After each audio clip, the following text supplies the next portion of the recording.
Hi there. During a conversation with a new real estate investor, I came across an acronym that I'm going to put out there. It's a little bit foul, I guess, so I didn't want to put it here on the leading page, but I think it really sort of resonates and it'll be easy to remember. So I just wanted to put this video out there and share it with you. So again, right, we're going to understand and review this acronym that I've created. And again, it's meant to make you feel a little bit uncomfortable. And again, we'll get into the details here in a minute, but realize that I have done this on purpose to make you feel just a little bit uncomfortable and maybe ask some questions of yourself. I'm going to talk about why it's the worst thing and why I think it's something that if you happen to fall into this category, you really need to take a long-term look at it and see if you can get out of this situation. And then we're going to close with a fast forward to 10 years and see what could happen if you were on one side of this acronym or the other. All right, so here's the acronym, right? It's CRAP, and it stands for cash rich, asset poor. So we're going to break this into two sections. So let's say you're cash rich. It means you have a savings account, trading account, commission, RSUs, whatever it is. You got a big pile of money somewhere. And, whatever that big pile is for you. The question I would ask you is, how does it feel, right?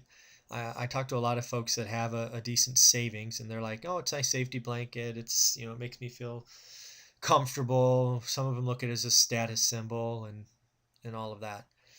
I obviously don't think, while you have a full-time job, you really shouldn't think of as your job as building a pile of cash. While you're in your high income years of being a full-time employee, yeah, of course, save, have a reserve, all of that. Have a rainy day fund, if you will. But the most important thing you need to be doing while you're doing this is making sure that your savings is working hard for you, making sure your cash is working hard for you. And if you haven't figured it out already, I think cash sitting in a savings or money market or CD or whatever is not the right place, right? While you're working full time and you're at that small window of high income, you need to make sure any of your excess cash is working hard for you, so your future self and your future family, as you 10, 15, 20 years from now, is in a much better situation. So let's continue with this CRAP acronym, right? Cash rich, asset poor. And let's take the other side of the equation, right? So asset poor, right? So you own no assets that are producing income for you. Right. And, maybe that's, obviously I talk a lot about real estate and investing in rental properties and the like, but, maybe it's orchards, maybe it's investing in notes, who knows? It's not keeping a pile of cash earning 1% in a bank account. Your money's not working hard for you. If you have money in a bank account earning 1%, but inflation's 2%, are you really getting ahead? The answer is no, you're losing money. So your job is to invest at a minimum to make sure your cash is earning a better return than inflation, or you're losing every month, every year. So what does it feel like to be asset poor? Frankly, what I've seen is most people don't even realize they are asset poor, which is really the crime in all of this, right? So on one side of the equation, you may feel great, but if you don't really feel the strain or push of being asset poor, I guess it's not a pain. So that's why I'm going to keep harping on this CRAP acronym and realize that they really are going hand in hand. You feel comfortable today, right, when you have your high income and you have a savings, but I promise you in 10, 20, 30 years, it's going to be a problem.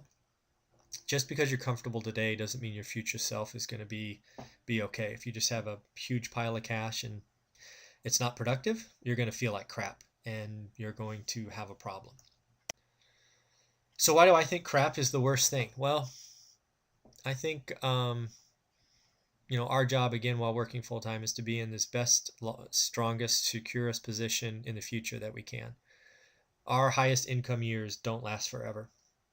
Our ability to have large chunks of cash coming from commission, stock, ESPP, RSUs, whatever it is, doesn't last forever. And if you just keep piling that cash up in a closet somewhere or a savings account and it's not working for you, you're going to be in trouble. I think, again, you need to have that cash working as hard as possible for you while you still have this high income. That's how you set yourself up for success. I've heard this saying a lot in the past, and that is cash is trash. And it's frankly true because the buying power of cash in your savings account decreases with inflation. And that's really a problem, especially if we're going to go into an environment where maybe inflation ticks up or whatnot. And inflation compounds year to year, so it's a real problem. You need to secure assets that peel off monthly income, or maybe it's yearly income. Maybe it's a farm or an orchard or whatever, and there's one time a year where you get to take that income and sell your wares to others. Great, do it. Anything that produces an income for you without having you to have to work for it is a great idea and something I recommend. So I think you should aim to be, this is not as creative, but it's asset rich, cash poor, especially during your high income years. Now let's be clear about cash poor first off. I do not mean invest all your cash. By no means do I mean that. Have a reserve fund, have a slush fund, whatever you want, but don't just keep piling it up. So let's get back to asset rich. I believe in your high income years that the asset part of this, you need to think about, can I buy assets that cover part of my monthly expenses, right? Saying I want to buy assets to retire is great, and it's a long-term goal, sure, but break it down into smaller chunks. Maybe it's mortgage payments. Maybe you want to have enough assets that actually pay your mortgage bill. Wouldn't that be nice? Maybe it's just to buy assets that will help fund your health care after you stop working. Great idea. Health insurance is expensive when you retire, right? It's $1,200 for me to maintain what I had before. It's great. Well, I have a couple of houses that peel that off every month, so I'm good. Maybe it's car payments. Maybe you want to go out and buy a great car as a toy when you're retired. Great. Wouldn't it be nice to have some kind of asset that pays for that instead of you reducing your cash? Maybe you want to replace your significant other's income because you want them to stay home with the kids or whatever. I don't know. That's important.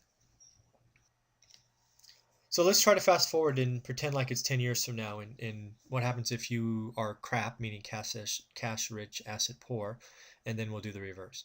Well, your big pile of cash is probably bigger. It probably is. However, I'm here to tell you that cash is probably worth 15 to 20% less, as inflation is not your friend. It's the enemy. If you hold cash, inflation is not your friend. Now, your income drops by 70% or maybe 100%.